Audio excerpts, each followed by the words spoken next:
अभी तक हम लोगों ने मराठा एडमिनिस्ट्रेशन में पहला पार्ट इसका सेंट्रल एडमिनिस्ट्रेशन,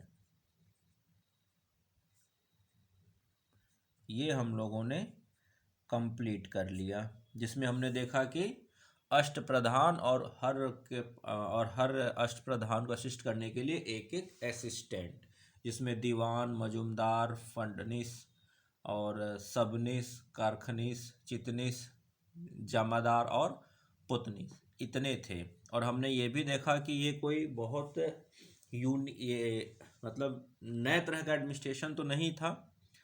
हाँ, कुछ नया ये था कि नाम वगैरह, जैसे अष्टप्रधान 8 ही मंत्री बनाना, कैबिनेट मिनिस्टर बनाना वगैरह वगैरह। बाकी ये मुगल्स और जो सल्तनत, डेक्कन सल्तनत हुआ करती थी, अहमदनगर, बीजापुर वगैरह, उनके एडमिनिस्ट्रेशन से काफ़ी हद तक क्या था, इंस्पायर्ड था। और ये भी हमने देखा, नाम भी कुछ उसी तरह के थे। नाम भी जैसे क्या, मजुमदार, वक्का नवीस और दबीर, तो ये सब क्या है, पेशवा। पेशवा तो नहीं कह सकते, लेकिन बाकी नाम तो उनसे बहुत हद तक मिलते जुलते ही हैं। तो सेंट्रल एडमिनिस्ट्रेशन हम लोग का पूरा हो गया, जिसमें हम लोग को मेन देखना था क्या, अष्टप्रधान और उन अष्टप्रधान के ऑफिशियल्स। ठीक, अब आते हैं सेकंड, सेंट्रल एडमिनिस्ट्रेशन के नीचे क्या था, प्रोविंशियल, और प्रोविंशियल में ही लोकल। इसको अब हम लोग पढ़ेंगे, प्रोविंशियल एंड लोकल एडमिनिस्ट्रेशन। तो ये तो हमें पता ही है कि हर बार जो भी कोई भी किंगडम होती थी तो क्या करती थी, सेंटर में मेन किंगडम है और बाकी वो अपने छोटे छोटे प्रोविंस बनाया करती थी। जैसे शेर शाह सूरी से आप कंपेयर करो तो आपको पता चले कि वो बहुत छोटे छोटे प्रोविंस बनाया करते थे। ठीक है, और बाकियों से अगर कंपेयर करो तो प्रोविंस या कोई प्रांत कहता था, कोई तरफ कहता था, कोई और उसके कोई सूबा कहता था, तो उसके सूबेदार होते थे। इस तरह से चीज़ें हुआ करती थी। तो यहाँ पर भी इन्होंने भी अपना प्रोविंस बनाया। तो जैसे अब मान लीजिए ये एक किंगडम है, ये पूरा मान लीजिए मराठा अंपायर है, तो इस मराठा अंपायर को इन्होंने क्या किया, अलग अलग प्रोविंसेज में डिवाइड कर दिया। इस तरह से क्या हो गए, अलग अलग कई ढेर सारे प्रोविंस हो गए। Province P1, P2, P3, P4, P5, P6, इस तरह से डिवाइड कर दिया। तो हुआ क्या कि जब ये डिवीज़न हुआ तो हर जगह क्या हुआ, अब सेंटर में तो राजा बैठा है, छत्रपति, लेकिन वो क्या कर रहा है, इस पर भी कंट्रोल रखेगा। तो अब यहाँ से डायरेक्ट वो सारी अपनी मशीनरी लेकर तो पहुँच नहीं सकता, और यहाँ से लोग हर एक चीज़ के लिए यहाँ आ नहीं सकते। तो क्या किया उसने, डिवीजन करके, प्रोविंस करके यहाँ पर एक गवर्नर बिठा दिया। वो गवर्नर सब कुछ देख रहा है, फिर वहाँ से चीज़ें यहाँ पर ट्रांसफ़र हो रही हैं। तो यही चीज़ इन्होंने भी अप्लाई की।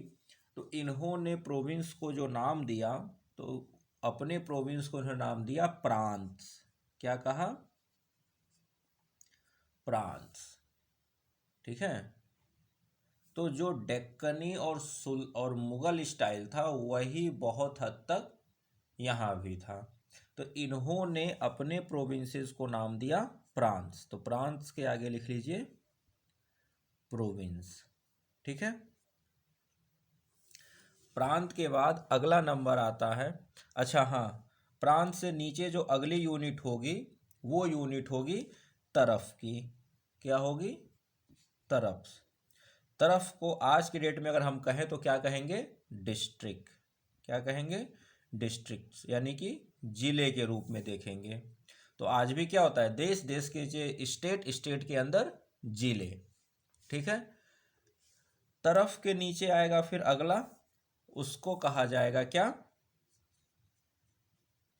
परगना। PARAGANAS, परगनाज। क्या कहा जाएगा, परगना कहा जाएगा। और परगना के नीचे परगना के नीचे जो उससे छोटी यूनिट होगी उसको कहा जाएगा मौजा। वहां पर मौजा कहा जाएगा, लेकिन हम लोग इसको किस अपने रूप में किस लिए समझते हैं? विलेज। और ये जो परगना है इसका मतलब है सब डिस्ट्रिक्ट। यानी कि आज के डेट में क्या कहते हैं? ब्लॉक्स कह देते हैं। ठीक है, तो इस तरह से इन्होंने अपना प्रोविंशियल एडमिशन संभाला। सबसे पहले प्रोविंस यानी प्रांत, उसके बाद तरफ, उसके बाद परगना, उसके बाद मौजा। ये क्या था? ये डिवीजन था किसका? मराठों का। अब जो प्रोविंस होगा तो इस प्रोविंस का एक हेड होगा ना, जो सब कुछ संभालेगा। तो प्रोविंस के हेड को कहा जाएगा सूबेदार। क्या कहा जाएगा? सूबेदार। ठीक है, यानी कि इसको अगर हम आज अपनी लैंग्वेज में कहें तो क्या कहेंगे? गवर्नर। प्रोविंस का हेड ऑफ प्रोविंस क्या होगा? सूबेदार। ठीक है, और अगर अपनी लैंग्वेज में कहें तो क्या कहेंगे? गवर्नर। तो ये क्या करेगा? सूबेदार का काम क्या होगा? मतलब वही प्रोविंस के सारे एडमिनिस्ट्रेशन को कौन संभालेगा? सूबेदार संभालेगा। तो एडमिनिस्ट्रेटिव कंट्रोल इसके हाथ में होगा। लेकिन एक चीज यहां पर और लिख लीजिए कि ये जो गवर्नर है इन्होंने एक और बना रखा था, सुपरवाइज्ड बाई सर सूबेदार। तो हर एक सूबेदार के ऊपर एक सर सूबेदार होता था, और ये सर सूबेदार किसको? सूबेदार के वर्क को कंट्रोल करता था, यानी कि उसकी मॉनिटरिंग कौन करता था? सर सूबेदार। ठीक है, जैसे कि अगर आप पहले वाले में देखोगे तो आपको पता चले कि जो प्रोविंस का गवर्नर है वो गवर्नर डायरेक्ट क्या करता था? राजा को रिपोर्ट करता था। यहां पर क्या कर दिया इन्होंने कि एक सर सूबेदार नियुक्त कर दिया। अब ये सर सूबेदार छत्रपति को क्या करेगा? रिपोर्ट करेगा। और ये किससे रिपोर्ट लेगा? इस सूबेदार से लेगा। ठीक है, तो प्रांत का हेड सूबेदार, सूबेदार और राजा और छत्रपति के बीच में सर सूबेदार। ठीक है ना, तो ये सूबेदार के वर्क को मॉनिटर करेगा, उसको देखेगा, उस पर मतलब एक तरह से पूरा सुपरविजन सर सूबेदार करेगा। तो एक यहां पर टर्म एक्स्ट्रा आपको मिलेगा सर सूबेदार का। ठीक, डिस्ट्रिक्ट जो होगा इसको हेड करेगा कौन? उसको कहा जाएगा हवलदार। क्या कहा जाएगा? हवलदार। और हवलदार का काम क्या है?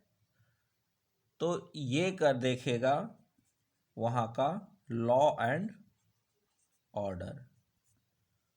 तो डिस्ट्रिक्ट का हेड हवलदार, और हवलदार का काम एडमिनिस्ट्रेशन संभालना नहीं है, हवलदार का काम है लॉ एंड ऑर्डर को मेंटेन करना। ठीक है ना।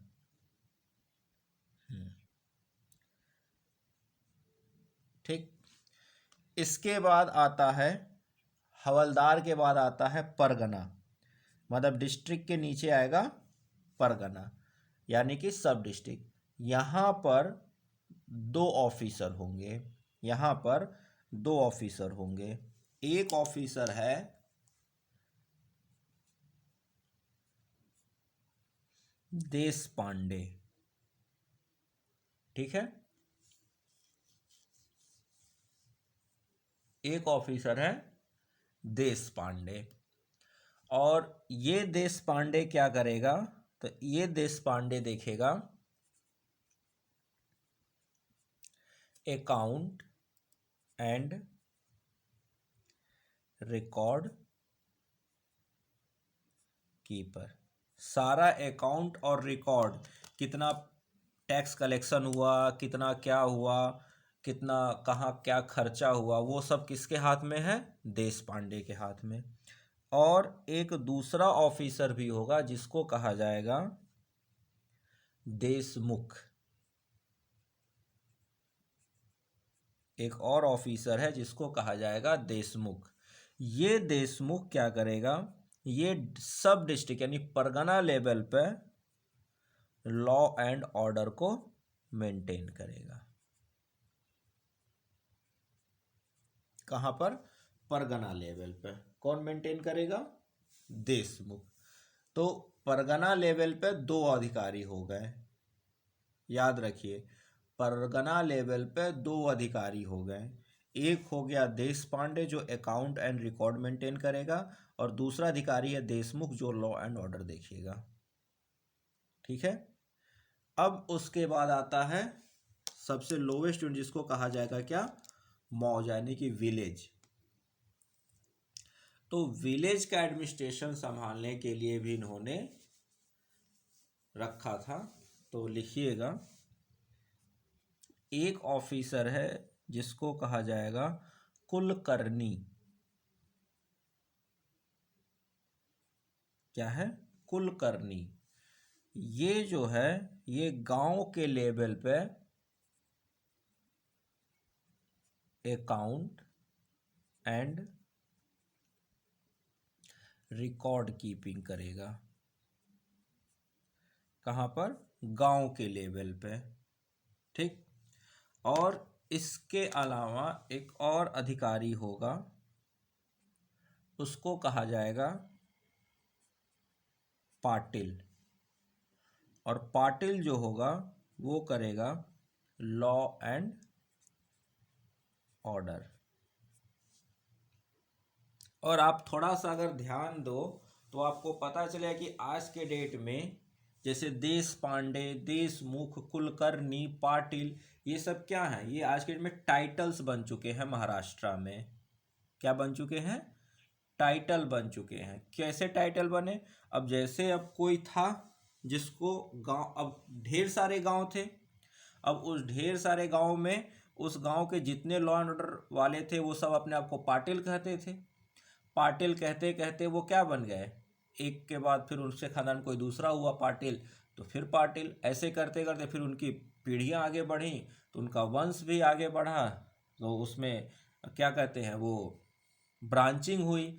तो ऐसे करते करते आज के डेट में ये बहुत बड़ी संख्या में हो गए। तो पाटिल हो गए, तो कुलकर्णी हो गए, देश पांडे हो गए, देशमुख। कैसे? जैसे अब मैंने आपको बताया था कि जो जमींदार थे उनको चौधरी कहा जाता था, और आज क्या है? आज चौधरी एक टाइटल के रूप में लोग यूज करने लगे बहुत सी जगहों पर। तो वो क्या थे? वो पुराने जमींदार थे, वो लोग चौधरी कहलाए। आगे चल के उनके वंश वाले वही टाइटल उनका बन गया, चौधरी हो गए वो लोग। तो ऐसे यहाँ पर भी बहुत से ये लोग उस तरह के काम करते थे, और आज वो लोग क्या हो गए? अपना वो टाइटल ही उनका बन गया। ठीक। तो जो मौजा यानी कि विलेज है, ये क्या है? ये लोवेस्ट लेवल ऑफ या लोवेस्ट यूनिट ऑफ एडमिनिस्ट्रेशन है। ठीक। अच्छा, एक चीज अब यहां पर नोट पॉइंट एक नोट डाउन कर लीजिए, लिखिएगा, लिखिए द पुलिस ऑफिसर। कोई ऐसा नहीं है कि पुलिस ऑफिसर उस वक्त था। हम क्या कर रहे हैं? आज के हिसाब से कंपेयर करके लिख रहे हैं हम। मतलब उस वक्त जो था और आज अगर कहें तो वो क्या है? उस वक्त आज का पुलिस ऑफिसर उस वक्त क्या कहा जाता था, तो वो एक कंपेरिजन है, कंपैरेटिव स्टडी है। तो लिखिएगा the police officer in rural area was called क्या? फौजदार। क्या कहा जाएगा? फौजदार। ठीक है। तो रूरल एरिया में जो लॉ एंड ऑर्डर यानी कि पुलिस वाला काम कर रहा है उसको क्या कहा जाएगा? फौजदार। एंड इन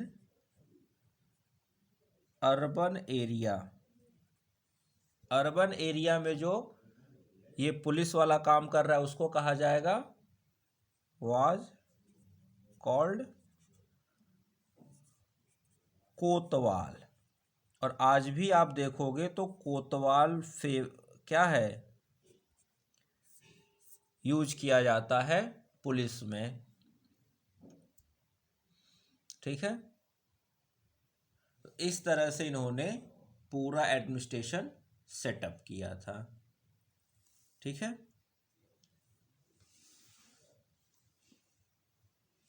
समझ में आया?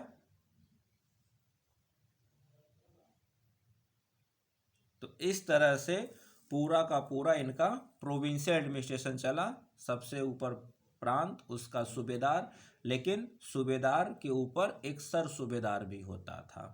उसके बाद आ गए तरफ, तरफ का जो हेड हो गया वो है हवलदार, वो लॉ एंड ऑर्डर एडमिनिस्ट्रेशन सब संभाल रहा है। उसके बाद परगना, परगना में देश पांडे और देशमुख। उसके बाद मौजा, मौजा यानी विलेज, इसका मतलब कुलकर्णी और पाटिल। ठीक है, और पुलिस ऑफिसर के साथ कंपेयर किया जाए तो फिर फौजदार और कोतवाल। अर्बन एरिया में फौजदार और रूरल एरिया में कोतवाल। तो इस तरह से इन्होंने पूरा अपना क्या किया था, कह लीजिए तो अपना, एक मिनट, हाँ, इस तरह से इन्होंने अपना पूरा प्रोविंशियल एडमिनिस्ट्रेशन सेटअप कर रखा था। किन्होंने? शिवाजी ने। ठीक, अब यहाँ प्रोविंशियल के बाद थोड़ी सी अब इनकी रह जाती है हमें देखनी आर्मी और रेवेन्यू। तो ये रब करते हैं और आर्मी और रेवेन्यू को देखते हैं। ठीक है।